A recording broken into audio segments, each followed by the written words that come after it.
Thank you so much, Dr. Ryan. You made a very difficult, a very technical topic understandable, and I really appreciate that. You're excellent at explaining how all of this works. I think one of the big takeaways here for us is that we need to give mental health the same attention that we give our physical health.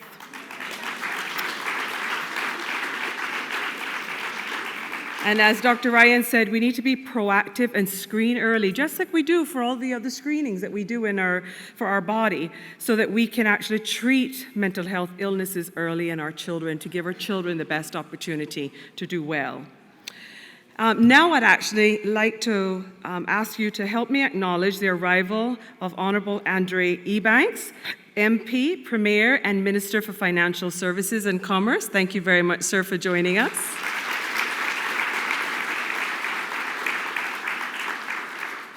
We really appreciate you taking the time out to be here. We've had an amazing, amazing day so far, and I think you all will agree with me on that. And now we have to welcome Miss Elissa Gross. Where is she? She's our counsellor from Infinite Mindcare, and she's here to speak with us about healing through expression, how creativity helps teens move from overwhelm to hope. Join me in welcoming Ms. Gross to the podium.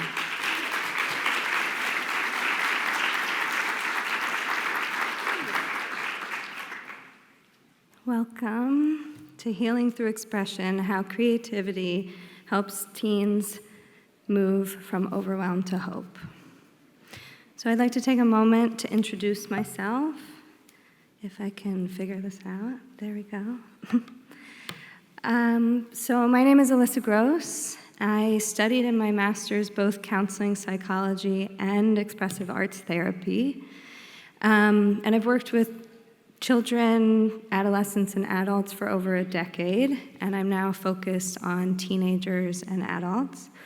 I work regularly with suicidal teenagers as a therapist at Infinite Mindcare. And I feel really grateful to be a safe space for teens who are struggling. I'm also the lead clinician in our ketamine-assisted psychotherapy program, which is currently the most effective treatment for acute suicidality in adults. And I wanted to personally share and be vulnerable for a moment that I also lost my own teenage best friend to suicide.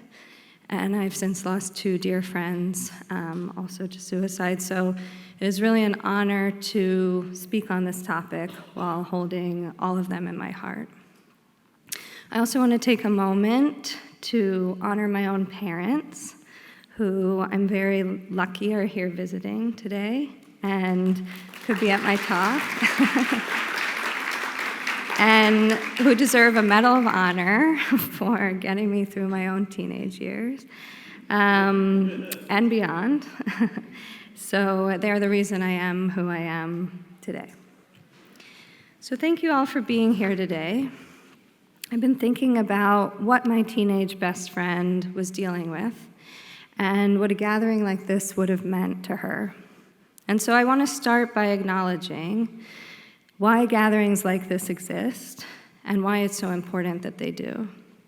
They exist because young lives have been lost, and because far too many young people are quietly struggling to stay alive. When a teenager dies by suicide, it shakes an entire community. It leaves behind grief, confusion, guilt, and desperate question that echoes everywhere. How did this happen? What could we have done differently? As a therapist who works closely with suicidal teens, I want to say something gently but clearly from the start. The pain is there, but it isn't always spoken in words. So today I want to talk about creativity as a language, a way teens communicate what they cannot say directly, and how creative expression can become a bridge from overwhelm to hope. Because when pain can be expressed instead of buried, it can be held and honored.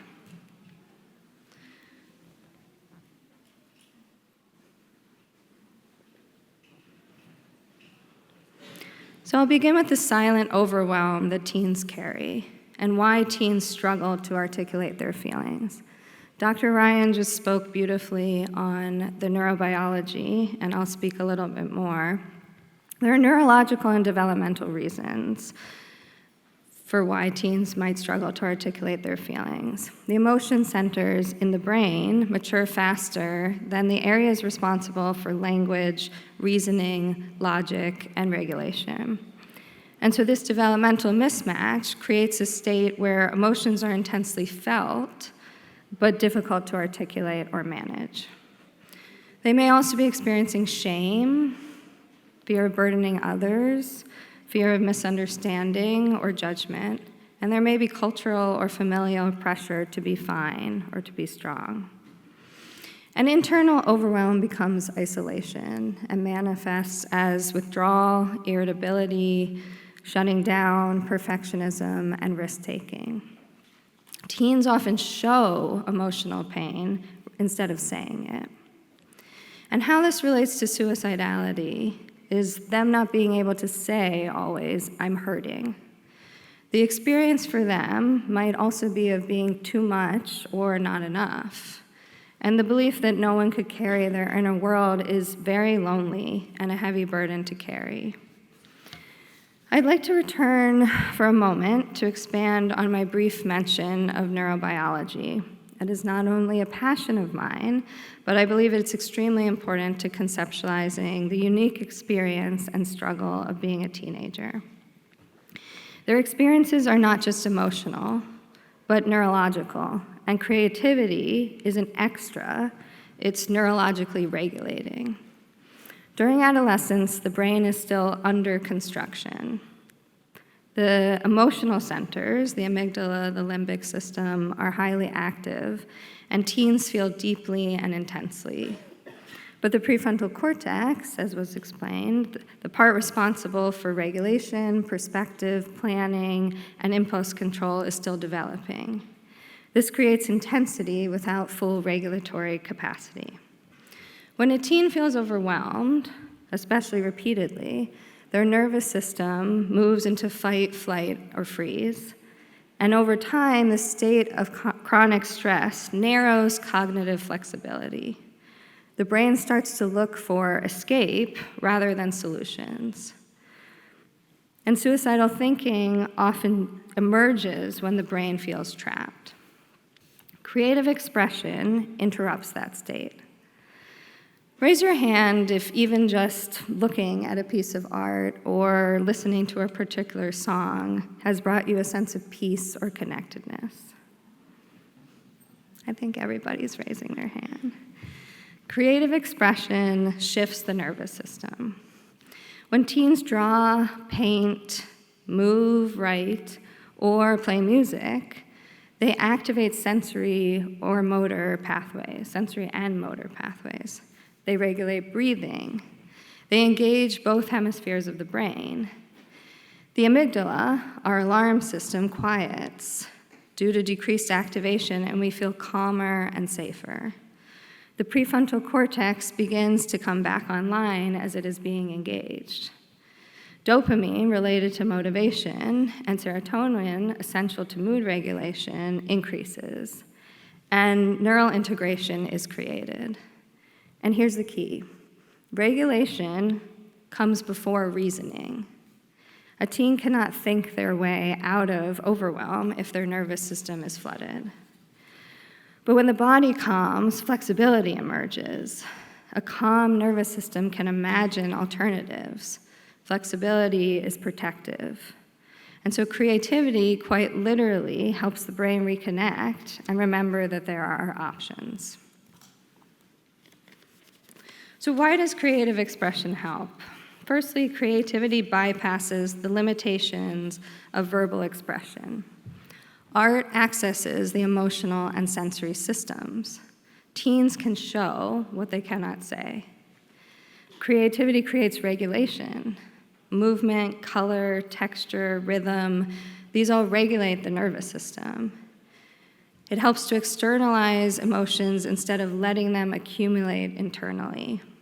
And the tangibility of art can give teens something to hold on to when their internal world feels chaotic, disorienting, overwhelming, or invisible.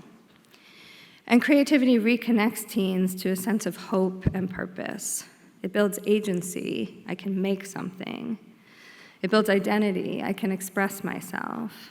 It builds connection. Someone sees and understands me. And hope is born when a teen feels seen and purposeful. I included a piece by Frida Kahlo, an icon who expressed her physical and emotional pain in now world-famous art. So the work of other artists can also give teens a sense of connection and a hopeful influence from others who have struggled and found ways through their pain using art. The role of creativity in suicidality is really impactful. Creative expression reveals warning signs early. So some examples of this in art are dark themes appearing consistently, isolation represented in images, fragmented self-portraits, perhaps repetitive symbols of entrapment or disconnect. But I want to reinforce, symbolism does not equal automatic crisis, but it can be meaningful information. And expression creates safety. When a teen expresses their inner world without judgment, shame decreases. And shame is one of the driving forces of suicidality. Expression also restores connection. Many suicidal teens feel alone in their pain. And so art becomes a bridge. This is what I feel. Will you meet me here? Being able to explore the art and then discuss with an adult is often validating and affirming.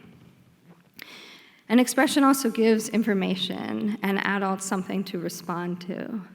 Many adults might not know how to talk to teens about suicide, but creative expression provides a starting point.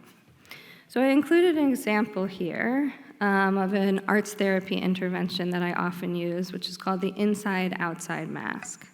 And it's used to show what someone shows to the outside world and what they keep hidden to themselves. So in this example, you can see that the outside is more orderly and the inside is more chaotic, with the outside looking calm and the inside full of tears, and phrases explaining the artistic choices, like, a side of me is angry and will express it at times for the red eye with a laser coming out of it. This arts intervention is very personal, yet allows the teen to show parts of themselves to the therapist that they may keep hidden from everyone else. Adolescence is the stage of life where identity is forming. Teens are asking, consciously or not, or being asked, who am I? Where do I belong? Am I acceptable as I am? When bullying, trauma, or exclusion happen during this stage, it doesn't just hurt feelings, it attacks identity. And when a teen's identity becomes fused with pain, I am broken, I am too much, I don't fit anywhere, hopelessness can take root and rigid self-narratives may be formed. Creativity allows identity to be flexible instead of fixed, and allows a teen to externalize experience. Art can be narrative reconstruction. Metaphor creates distance. Externalization creates choice. Teens can experiment safely with different versions of self. When teens create characters, metaphors, masks, or symbols, they are trying on versions of self. This creates psychological breathing room, and breathing room is necessary when their world feels heavy, dark, or lonely. When identity becomes flexible instead of fixed, hope becomes possible. So I wanted to share some practical creative tools for adults to offer or engage with. And these are appropriate for parents, teachers, youth workers, and peers, and are very simple and accessible. Art doesn't have to be complicated or about the final product. In fact, it should be about the process and just allowing ourselves to the freedom to create and express. So the first is called an emotion doodle. Usually I set a timer for 3 minutes. And it's just a therapeutic, free-form sketching technique used to process, release, and visualize feelings through lines, shapes, and colors rather than words. It acts as an artistic outlet for emotions like stress, joy, and anger, allowing the subconscious to express feelings through simple, non-logical, or abstract drawings. Another is the idea of color mapping a bad day. Colors assigned to emotions and emotional intensity help to track, overwhelm, and identify triggers. We can offer to draw the feelings instead of explain the feelings, which removes shame or pressure and helps verbalization afterwards. Music identification is a great tool. Teens love music generally. And so asking even what song or song lyric feels like you today is a non-invasive doorway into emotional conversation. The safe imagery exercise is just drawing or vividly describing a place where they feel even 1% safe. And this helps to assess internal and external resources. And then a shared creative activity for connection allows adults and teens to create something side by side. And this promotes nervous system safety and reduces communicative pressure. I wanted to speak briefly on what adults should know and practice in terms of being with suicidal teens and engaging them in the arts. We need to try practice witnessing versus trying to fix. Both teens and suicidal people generally do not respond well to being told what to do or to feeling broken, but need to be heard and seen. We need to practice not minimizing, like you'll be fine, it's just a phase, which creates isolation. Engaging in conversations versus interrogations is a vitally important skill. And art can really open that up for us, which I'll give examples on the next slide about. And we need to practice not expecting teens to communicate like adults. This is an unfair burden for many of them, and allow them to communicate in their own ways. So I wanted to share some art from a teenage client who came to me after a suicide attempt and subsequent hospitalization. This client was being severely bullied at school and felt no one would understand them or even would care to. They engaged in frequent self-harm before their suicide attempt and felt like their pain was too much and yet had a very hard time expressing it. Quickly, I learned that they felt both connected to art and music, and we began to utilize both in our sessions. So these first creations are from a session where we chose a song lyric, "When the Darkness Takes Over," and each made our own representation while having a discussion. After we finished drawing, we shared with each other and explained what had come up for us. The piece by the client on the left represents a creature, which is how the client as an outsider often felt. Alone, shrouded in darkness, with a bloody clawed paw trying to break through, and the creature orienting towards it, representing the allure of self-harm to disrupt the isolating pain of holding the intense dark feelings alone, while being socially excluded and otherwise invisible. This allowed us to discuss the client's lived reality through metaphor, and for me as the therapist to validate their emotional reality and explore the difference between perceived difference and inherent unworthiness and how to cope with this.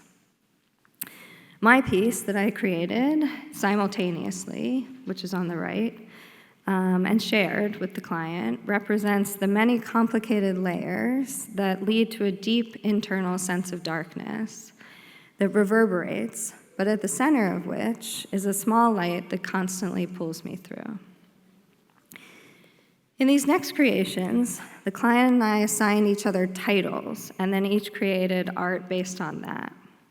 The title I gave the client was "The Lonely Ghost Tries Gardening," based off themes of isolation and self-care we had explored. And I absolutely love this piece, as the client again represented a creature now dressed in a ghost outfit, who the client explained shaped topiary into a beautiful natural companion to cope with loneliness and invisibility.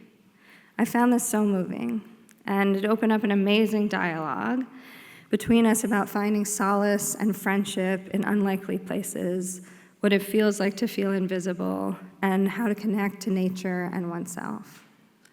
The title the client gave me was All My Feelings Wear Costumes, which is rather revealing in and of itself.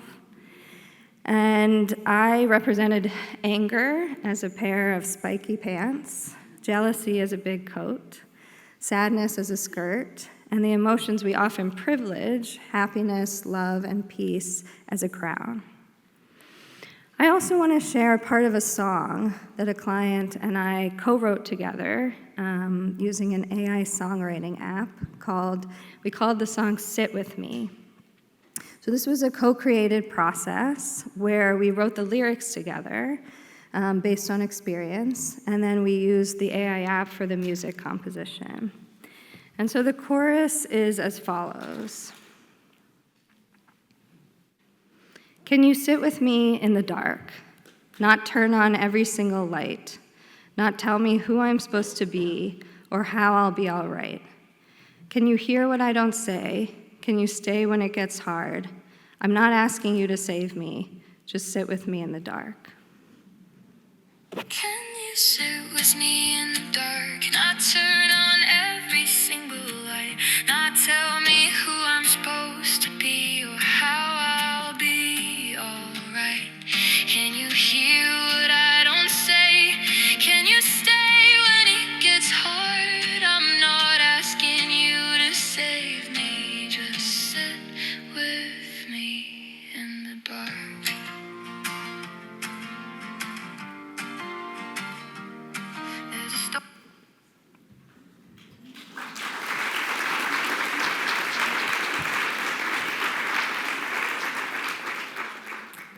I got emotional just listening to it. So I hope this presentation today gave you some context for why the arts are such a beneficial and natural way to connect with teens and ideas of how to do so. And I want to close with this. Music also has this effect. Every suicidal teen I have worked with has wanted one thing more than anything else: to feel understood, without having to explain themselves perfectly, not fixed, not analyzed, not rushed towards positivity. Understood. Creativity gives them a language when their usual language fails.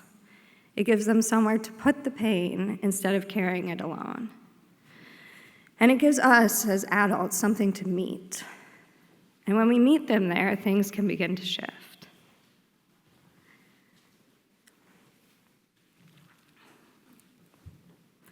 Healing doesn't need to start with happiness. It often starts with connection, the feeling that someone understands and will be there. It's someone staying. It's someone saying, I see you. I'm not afraid of your darkness. You don't have to hold this alone.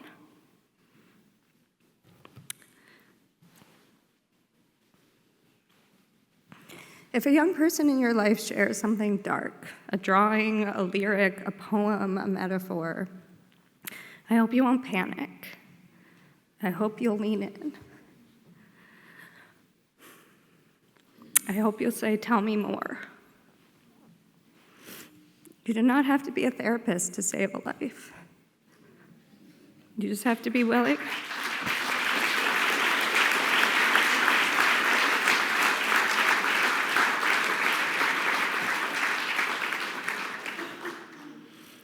You just have to be willing to witness. And sometimes that is enough to help a teen find hope again. So thank you for being a community that shows up.